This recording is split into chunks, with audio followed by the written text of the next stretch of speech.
할렐루야. 온목사와 성경 읽기 창세기 25장입니다. 창세기가 50장까지 있으니까 오늘 딱 절반 하는 것입니다. 창세기 25장을 우리 함께 읽어나가면서 하나님의 귀한 의대가 또 어떤 것이 있는가를 나누기를 원합니다. 우리 같이 한번 말씀을 읽어보겠습니다. 창세기 25장의 제 첫 소제목은 아브라함이 죽다입니다. 우리 같이 한번 읽겠습니다. 아브라함이 그 후초를 맞이하였으니 그의 이름은 그드라라.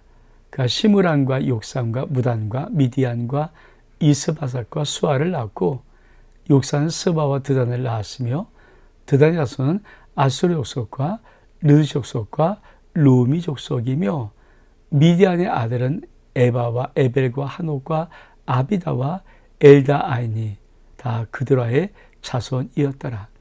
아브라함이 이삭에게 자기의 모든 소유를 주었고 자기 서자들에게도 재산을 주어 자기 생전에 그들로 하여금 자기 아들 이삭을 떠나 동방곳 동쪽 땅으로 가게 하였더라. 아브라함의 향년이 175세라. 그의 나이가 높고 늙어서 기후에 다하여 죽음에 자기 열조에로 돌아가매 그의 아들들인 이삭과 이스마엘이 그를 마므랴 헷족속 소알의 아들 에브론의 밭에 있는 막벨라굴에 장사하였으니 이것은 아브라함이 헷족속에게서 산 밭이라. 아브라함과 그 아내 사라가 거기 장사되니라. 아브라함이 죽은 후에 하나님이 그의 아들 이삭에게 복을 주었고 이삭은 부엘라 헤로이 근처에 거주하였더라. 사랑하는 성도 여러분, 창세기 23장에 사라가 죽습니다. 그리고 24장에 아브라함은 이삭에게 리브가라는 며느리, 이 아내를 맞이하게 합니다. 그리고 25장은 드디어 아브라함이 죽습니다. 1년에 이런 것을 보면은 하나님이 한 인간의 삶이지만 어떻게 그 인생을 잘 준비하시는가. 아브라함에게는 언약이 있죠. 아브라함이 아니라 아브라함을 통한 너의 씨로 인해서 너의 후손을 위해서 내가 영원한 언약을 세우겠다. 그러니까 아브라함으로만 끝나면 안 되죠. 반드시 아브라함의 아들인 이삭, 그 씨가 나올 수 있는 준비. 아브라함이 그래서 마지막에 창세기 24장에 잘 준비해서 드디어 자기 아들의 이삭의 아내를 맺어주는 것입니다. 사실 부모의 큰 사명과 책임은 아들, 딸을 잘 짝지어서 한 가정 이루게 하는 거기까지. 물론 그 외에도 우리나라 부모들은 워낙 사랑이 많아서 자식까지 돌보지만 사실은 일단은 그게 어떻든 자식들이 귀한 가정을 이루고 살아가는 그 삶의 모습은 부모에게는 큰 숙제를 덜은 것이거든요. 정말 우리 믿음의 모든 가정들이 귀한 여러분의 자녀들이 정말 귀한 가정을 이루는 이 믿음의 아름다운 결론들을 잘 맺어갈 수 있는 은혜의 복이 있기를 주의 이름으로 축복합니다. 이게 참 중요한 것이고요. 여러분이 이런 은혜를 여러분 인생의 삶 속에서 꼭 받아 누려야 합니다. 그래서 사라가 죽고 24장에 그냥 나오는 게 아니라 아브라함이 아들 이삭을 위하여서 아내 리브가를 맞이할 수 있도록 모든 과정을 준비시키고 짝을 잘 맺어준 후에 그리고 창세기 25장에 와서 아브라함이 죽습니다. 근데 25장은 첫 절이 어떻게 시작합니까? 후처를 맞았으니, 그러니까 아브라함으로부터 또 많은 여러 민족들이 지금 어떻게 펼쳐지고 있는가. 그러니까 다시 말하면 하나님은 믿음의 한 사람인 아브라함을 통해서 얼마큼 많은 민족이 펼쳐져 있는가 하는 것을 또 이런 것을 통해서 증거하기도 합니다. 언젠간 다 부르실 자들이죠. 하나님이 다 예수 그리스도 통해서 부르실 자들 아닙니까? 그래서 이런 부분들 잘 아는 게 중요한데, 중요한 것은 그렇죠. 요 말씀 우리가 잘 이해를 해야 됩니다. 자, 쭉 앞에는 후처를 통해서 앉았음을 쭉 설명하는데, 그렇죠. 5절 요 말씀. 아브라함이 이삭에게 자기 모든 소유를 주었다. 물론 자기 서자들에게도 재산을 주어 자기 생전에 이삭을 떠나 동쪽 땅으로 가게 했다. 근데 그렇죠? 하나님은 아브라함을 통해서 이삭에게 드디어 하나님의 복을 물려주시는 것입니다. 그리고 아브라함은 몇 살이 죽습니까?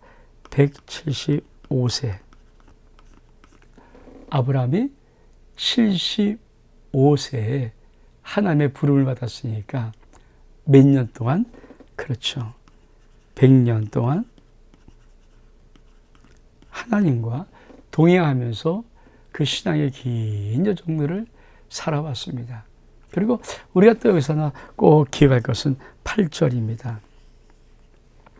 믿음에 하나님이 부르신 아브라함은 어떻게 죽음의 복을 맞이했는가? 자, 나이가 높고 늙어서 중요하시 기운이 다하여 죽어. 그렇죠? 우리 믿음의 사람들은 어떻게 하나님 앞에 가는 것이 가장 은혜로운가?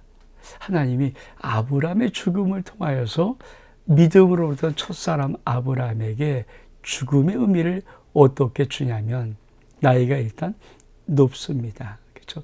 나이가 높으니까 하나님이 아브라함이 살기를 원했던 그 천수 하나님의 시간을 아브라함은 다 살았습니다. 그리고 늙었습니다. 근데 이 늙음이 어떻게 해요? 기운이 다하여 죽는 거예요. 그러니까 마치 촛불이 막 빛을 발하다가 점점점 촛농이 다 사르면서 이 꺼지면서 죽는 것. 기운이 다하여. 그렇습니다.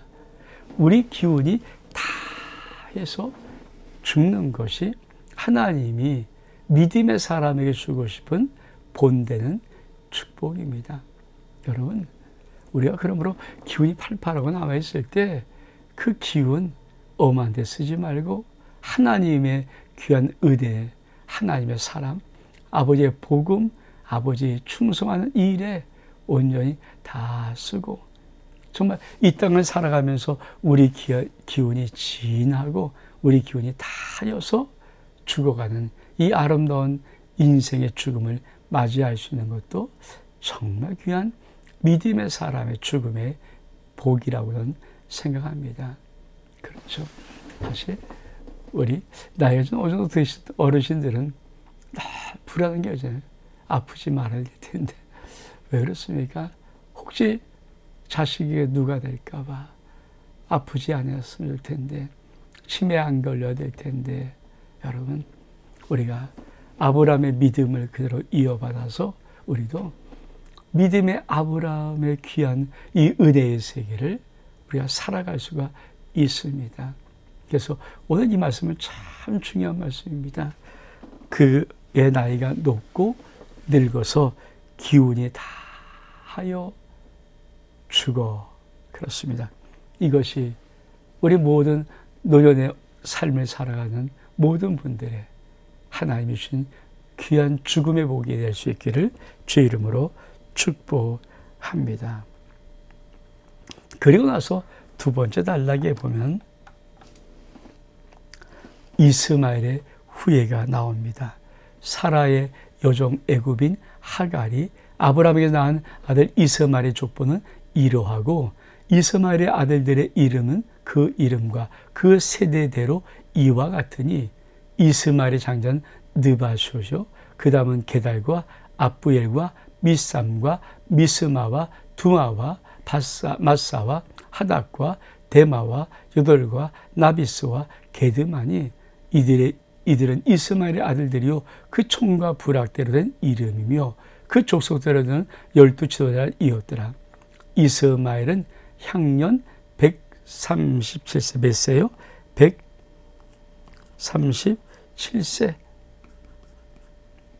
여기도 기온이 다 하여주고 자기 백성에 돌아갔고 그 자손들은 하율라에서부터 아수르 통하는 애굽 앞 술까지 이르러 그 모든 형제의 맞은편에 거주하였더라. 이스마엘을 다시 한번 후예를 끄집어냅니다. 이게 참 한쪽에 흐르는 것이거든요. 여러분, 이스마엘의 족보를 탁말할 때 이렇습니다. 12절의 말씀, 사라의 여종 애굽인 하갈이 아브라함이 낳은 아들 이스마엘의 족보. 그렇죠? 사라의 여종 애굽인 하갈. 여러분, 이 하갈에서 난 이 씨앗은 성경에서 말하는 놀라운 기준이 있는데 그것이 바로 종의 자녀라는 것입니다. 여러분, 하나님께서는 갈라디아서에 이렇게 말씀하십니다. 두 여인, 약속의 여인 두 여인이 있는데 하나는 종의 하갈에서 나온 종의 자손이 있고 하나는 이 사라에게서 난 약속의 자녀가 있다. 자유하는 어머니의 자녀가 있다. 나중에 이제 저 끝에 가면 사실 이게 율법과 복음을 말하는 아주 놀라운 또 비유 중에 하나이거든요. 그러니까 아주 깊이 이제 저녁 와서 해석하겠지만 어떻든 여기서 딱 하나 알아야 될 것이 사라의 여종 애굽인 하갈이 낳은 이스마엘, 이것은 뭡니까? 종의 자녀의 대표성을 가지고 있는 모습입니다. 물론 이런 것의 기준은 아주 율법과 복음을 말하는 어떤 기준이기도 하지만 일단 그런 거 하나, 약속의 자녀가 있고 종의 자녀라는 것이 어떤 역사, 이 하나님의 구속사 속에 흐르고 있는 것이구나. 예수 그리스도를 믿는 믿음으로 우리들은 그렇죠? 자유하는 여자의 후손이 된 것입니다. 그래서 즉 복음의 자식이라는 거죠. 그래서 사도 바울이 뭐라고 말합니까? 내가 복음으로써 너희를 낳았도다 이렇게 말씀하는 것이니까 물론 깊은 얘기는 저 뒤에 이제 하는 거라 하고요. 일단 이 정도까지는 우리가 좀 알아야 합니다.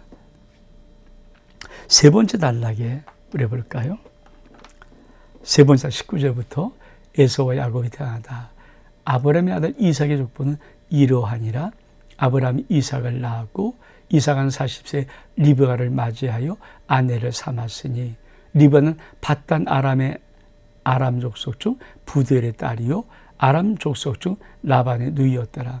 이삭이 그 아내가 임신하지 못하므로 그를 위하여 여호와께 간구하매 여호와께서 그의 간구를 들으셨으므로 그 아내 리브가가 임신하였더니 그 아들들이 그의 태에서 서로 싸우는지라 그가 이르되 이를 경우 내가 어찌할꼬 하고 가서 여호와께 묻자온데 여호와께서 그에게 이르시되 두 국민이 너의 태중에 있구나.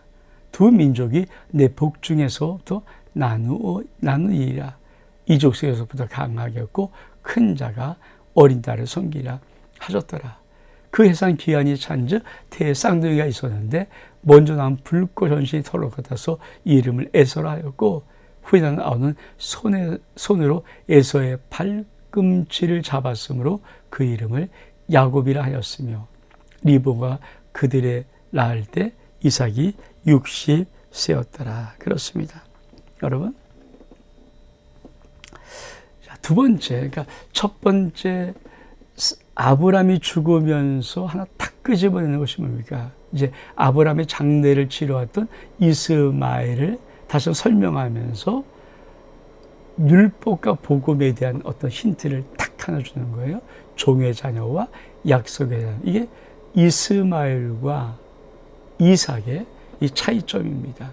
근데 이삭이 이제 또 아이를 임신하잖아요. 근데 복중에서 쌍태가 나옵니다. 이 하나님이 야곱과 이 에서는 어떤 의미로 쓰냐면 택자와 불택자의 의미로 써요. 야곱을 택하시고 에서를 그러면서 뭐라고 하죠? 신약에 뭐라고 합니까? 아니 뱃속에서 무슨 선한 일을 한 적이 있습니까? 근데 이게 다 하나님의 뜻이라는 거예요. 그러니까 하나님은 이 이삭의 자녀인 두 태아 심령인 이 야곱과 에서가 뱃속에 있을 때 하나님이 야곱을 택하고 에서를 택하지 않으신 거예요.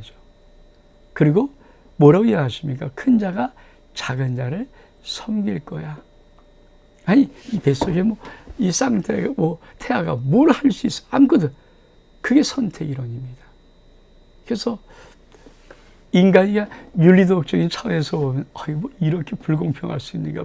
근데 하나님 편에서 믿음으로 이해하면 내가 택한 받은 자, 이게 은혜라는 거예요. 내가 잘나서 내가 무엇을 할 수 있어서 무엇을 해서 구원받은 택한 받은 것이 아니라 하나님이 그렇게 나를 택자로 예정해 놓으신 겁니다. 그래서 이 장로교는 칼빈이 이전은 또 다른 교파에서 이게 또 문제가 있다고 말할 수 있어요. 충분히 이론적인 부분을 생각하면 이런 것이 이제 그런 것들의 근본적인 이론의 베이스가 되겠죠. 근데 이론적인 문제가 아니라 하나님은 신이십니다. 그분 주권을 갖고 있습니다. 쉽게 말하면 그분 마음대로 해요. 근데 감사한 것은 뭡니까? 우리가 택함 받았다는 거예요. 내가 뭘 하지 않았는데 불구하고 하나님이 나를 그냥 그리스도 예수 안에서 택했다는 거예요. 언제부터? 창세전에 예수 그리스도 안에서 우리를 택하사 이 에베소에 있는 비밀의 말씀들 이런 것들 그러니까 에서와 야곱을 통해서 하나님은 그러니까 이삭과 이스마엘을 통해서 뭡니까? 하나는 약속의 자녀 하나는 종의 자녀 이게 사실 뭐라고요? 율법과 복음 자유자와 종 이런 말씀을 툭 하면서 끌고 나가는 어떤 하나의 이제 사인들이고요. 이 야곱과 에서가 뱃속에 있을 때 이 큰 자가 작은 자 성경이 이렇게 택함의 이론입니다. 택함과 택하지 아니함. 택함 받은 것과 그렇지 못하는 것. 예정에 대한 부분. 이것이 이제 야곱과 에서의 이 사건을 통해서 흘러나오는 겁니다. 또 한 가지 참 중요한 것이 있습니다. 그것이 뭡니까? 21절의 말씀이에요.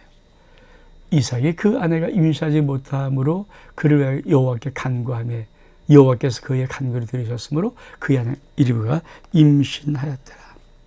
반드시 하나님은 믿음의 자녀, 약속의 자녀는 반드시 기도로 낳는 자녀가 되기를 원합니다. 참 중요한 거예요. 아니 저쪽에 그렇죠. 하나님이 선택하지 않은 저쪽에서 하나님이 종이 아니라 이런 쪽에서는 낳지 못하는 쑥쑥 나요. 근데 하나님의 이 약속을 가진 이쪽 계보에서는 참 자신하는 게 그냥 쩔쩔쩔매고 끙끙끙거리거든요. 왜 그럴까요? 하나님은 자식을 주시는데 약속의 자녀로 기도의 자녀로 주고 싶으신 거예요. 이게 하나님의 정말 그 마음입니다. 소중히 여기는 것. 내가 정말 하나님께 받았던 이 소중함이 있다면 그게 얼마큼 귀할까요? 그래서 우리의 모든 자녀들은 하나님이 그를 사랑해 주신 하나님의 아름다운 선물입니다. 그래서 태의 열매는 하나님의 상급이라 상급 주신 거예요. 그래서 소중하게 기도함으로 약속의 자녀를 받아야 합니다. 그리고 특별히 정말 기도할 때 아기를 낳을 때 기도하셔야 돼요. 잉태의 축복도 기도하지만 잉태한 다음에도 끊임없이 엄마가 뱃속에서부터 하나님의 성에 충만할 수 있도록 모태로부터 성령이 충만할 수 있도록 기도하면서 귀한 아름다운 이 이민신의 가정을 거쳐야 됩니다. 참 중요한 거죠. 그리고 에서 불다는 뜻이 있고, 야곱은 형의 발꿈치를 잡았다. 그러니까 야곱의 인생의 의미를 알겠죠. 얼마큼 경쟁이 심하고, 얼마큼 이기고 싶고, 얼마큼 빼앗고 싶고, 그래서 형의 발꿈치를 잡았다. 이게 야곱, 발꿈치를 잡은 자 야곱입니다. 자, 이 창세기 25장은 아주 중요한 한 단락을 설명하므로 이것이 어떻게 풀어갈지를 말씀합니다. 자, 그것이 뭡니까? 27절 이하 보니까 에서가 장자의 명분을 팔다. 그 아이들이 장성하며 에서는 익숙한 사냥꾼이었으므로 들 사람이 되고, 야곱은 조용한 사람이었으므로 장막에 거주하니, 이삭은 에서가 사냥을 고기를 좋아하므로 그를 사랑하고, 리브가는 야곱을 사랑하였더라. 야곱이 죽을 수 없더니 에서가 들에서 돌아와서 심히 피곤하여 야곱이 이르되 내가 피곤하니 그 붉은 것을 내가 먹게 하라 한지라. 그러므로 에서의 별명은 에돔이었더라. 야곱이 이르되 형의 장자 명분을 오늘 내게 팔라. 에서가 이르되 내가 죽게 되었으니 이 장자의 명분이 내게 무엇이 유익하리요. 야곱이 이르되 오늘 내게 맹세하라. 에서가 맹세하고 장자의 명분을 야곱에게 판지라. 야곱이 떡과 팥죽을 에서에게 주매 에서가 먹으며 마시고 일어나 나갔으니, 에서가 장자의 명분을 가볍게 여김이었더라. 자, 야곱과 에서가 태어난 후에 하나님은 참 좋은 영적인 진리 하나를 툭 줘줍니다. 그것이 뭡니까? 장자의 명분이야. 장자권입니다. 여러분, 정말 우리는 영적인 하나님의 이 복, 이런 축복들을 정말 알고 또 믿고 사모하는 것인가요? 아니면 현실의 문제가 너무도 중요하고 소중하고 너무나도 급박해서 그냥 영적인 건 모르겠고요, 이러면서 현실에 급급해 사는가요? 하나님 살아계세요. 그리고 하나님이 정말 우리에게 원하는 것은 이 장자의 명분을 소중히 여기는 축복입니다. 내가 하나님께 구원받은 이 귀한 구원의 은혜를 소중히 여기는 축복들, 이게 정말 제가 우리 교회에서 여러 번 말씀드렸지만, 저는 성지순례를 이스라엘 갔다 오면서 그때 하나님 앞에 준비기도를 좀 하고 갔어요. 근데 많이 기도하는 게 아니고 제가 꼭 하나님 앞에 정말 하나님의 음성을 듣고 싶었던 두 곳이 있어요. 하나는 시내산 정상, 시내산 올라갈 때 주님, 모세에게 들렸던 하나님의 영광의 임재의 음성을 나에게 좀 들려주세요. 또 하나는 우리 주님이 십자가를 지고 올라갔던 비아 돌로로사, 그 길을 걸어갈 때 주님 꼭 나를 만나게 해줘, 나에게 좀 들려주세요. 그리고 그 두 곳에서 전 참 하나님의 음성을 들었는데, 특별히 이 십자가를 지고 비아 돌로로사 그 언덕길을 갈 때 새벽에, 아주 새벽에 이른 시간에 올랐거든요. 왜냐하면 거기가 워낙 상전들이 많아서 새벽에 가자면 너무 시끄럽고 번잡하대. 그래서 경건하게 가려면 새벽에 가서 새벽에 일찍 모여서 찬송 부르고 이제 그 순례자와 함께 그 길을 걸어갔는데, 참 진짜 참 그 길 자체가 얼마큼 주님이 걸어갔던 그 길을 건다는 것이 얼마나 가슴에 벅찬지. 근데 그 새벽 일찍의 시간도 이 아랍 사람들이 그 베들로 올라가는 그 주님의 십자가 길이 양쪽에 전부 다 상점들이 쫙 있어요.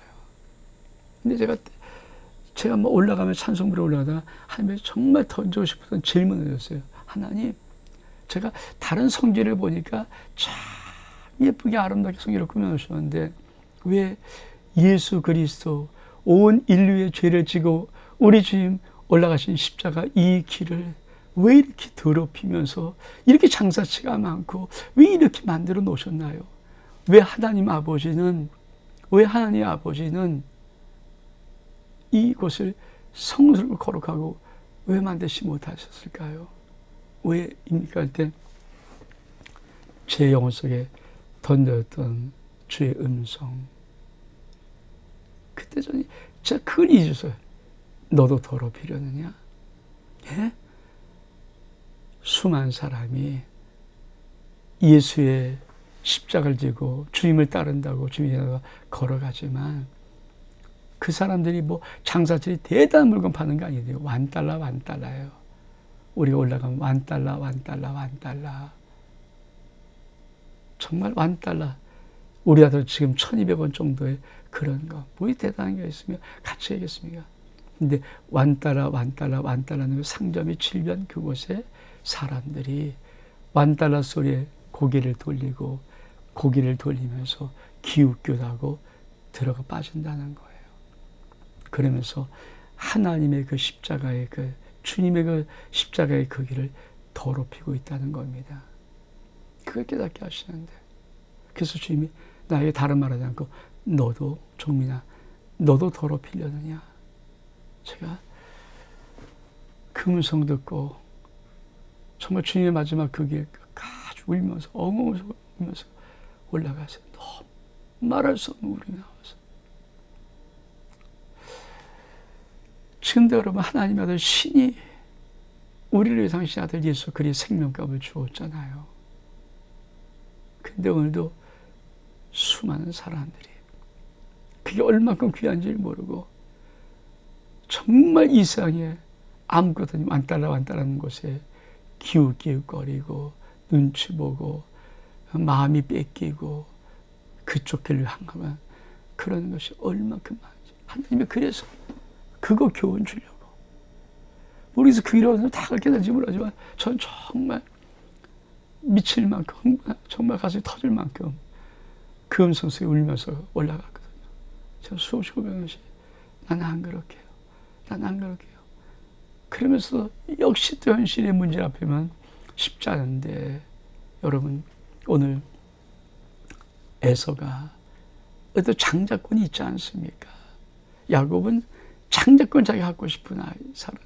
영적인 이복이 정말 아브라함과 이삭과 자기에게는 이 영적인 3대 어마어마한 하나님의 축복의 약속을 받고 싶은 거예요. 근데 에서가 들에 사냥하고 올 때 피곤할 때 배고플 때 팥죽을 잘 쓰고 유혹을 합니다. 형 먹고 싶지? 그러면 형 장자권 나한테 팔아. 에서가 뭐라고 말합니까? 이 말. 그렇죠. 에서가 내가 죽게 되었는데 뭘 죽게 돼요? 뭐가 죽게 돼요? 배고픈 건데. 단지 배고픈 건데 이 장자의 명분에게 무엇이 유익하리요? 이게 많은 사람들의 거만과 교만입니다. 많은 사람들의 영적인 무지와 하나님의 마음을 아프게 하는 정말 잘못된 것입니다. 여러분 안 죽어요.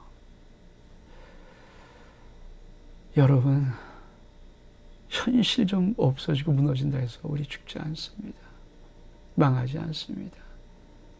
그것 좀 덜 한다 해서 우리 그렇게 큰 적 없어요. 근데 여러분 얼마큼 많이 하나님의 당신 아들 예수 그리스도 생명값으로 나를 사고 나를 구원하고 나를 사랑한다고 그 고백하는 하나님 앞에 우리는 얼마큼 많이, 그래서 수많은 사람이 조금 친구 따라 주일도 슬쩍 빼먹고 등산한다고 살짝 빼먹고 낚시한다고 빼먹고 뭐 한다고 빼먹으면서 슬쩍슬쩍, 여러분 영적인 장자의 명분 함부로 팔면 안 됩니다. 이게 저 신약이 뭡니까? 에서는 이 장자의 명분을 팔아먹고 통곡하고 울지만 회복이 안 되는 거예요. 하나님 마지막 때 보고 싶은 것이 무엇일까요? 너 내가 구원한 구원의 축복, 내가 구원해서 너에게 주고 하늘나라의 그 어마어마한 축복 사모하면서 기다리면서 기대하면서 하나님 앞에 몸부림치며 나오면서 얻고 싶은 그런 야곱 같은 자냐, 아니면 에서처럼 당장 눈앞에 배고픔 하나, 그 때문에 내가 죽게, 뭐가 죽게 되었어? 죽게 된 게 아니잖아요. 죽게 된 게 아니잖아요. 근데 뭐라고 하니까 탁말, 내가 죽게 됐는데 이게 이까짓 게 뭐. 주님, 정말 그러면 안 됩니다. 정말 그러면 안 됩니다. 이 창세기 25장 그거를 주고 싶은 거예요. 영적인 장자의 명분이 어떻게 흘러가게 되었는지, 그거를 어떻게 한쪽에서는 시시하게 여기는지, 여러분이 하나님이 택한 하나님이 정말 이수의 생명줄 주고 산 우리 하나님의 아들, 딸, 천국의 백성, 하나님의 자녀가 맞다면 여러분 일평생 단 한 번이라도 에서처럼 장자의 명분을 경홀히 여겨서는 안 됩니다. 이게 창세기 25장에서 주고 싶은 참 중요한 교훈입니다. 원 목사와 성경 읽기 창세기 25장 여기서 마칩니다. 샬롬.